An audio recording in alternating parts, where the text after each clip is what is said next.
今天我们来聊一聊如何练习轮指。轮指也就是用不同的手指头弹重复的音，比如说我刚才用的43214321，弹同样的 C， 一共弹了8次。关于如何练轮指呢，我总结了以下的7个重点。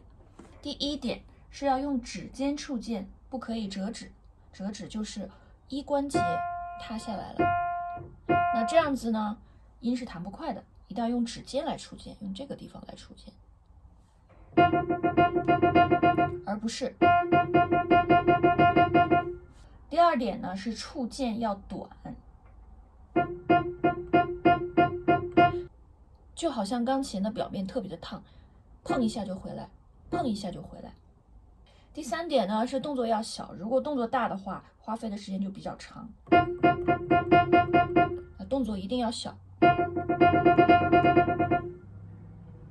第4点呢是指尖微微的向里面勾，有一个轻微的这样子的一个小的动作。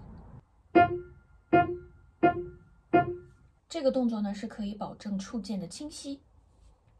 第5点呢是每个手指头触键位置是不同的，因为我们每个手指头的长度是不一样的，对不对？所以我们可以安排一下4指在这里，3指在这里，2指在这里，最后大指在这里。我用左手来示范一下。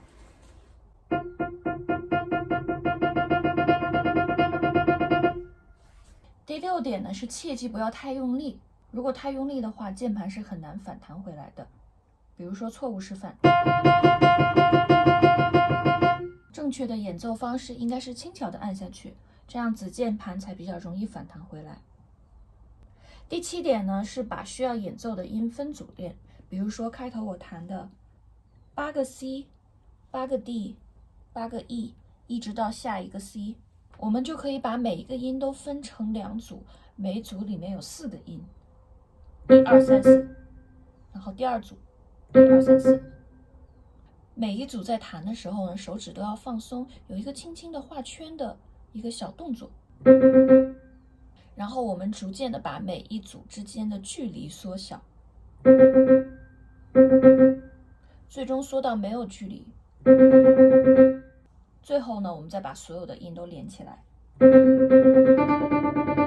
那这些就是关于如何练习轮指的一些小贴士啦。如果有任何的问题都欢迎给我留言，拜拜。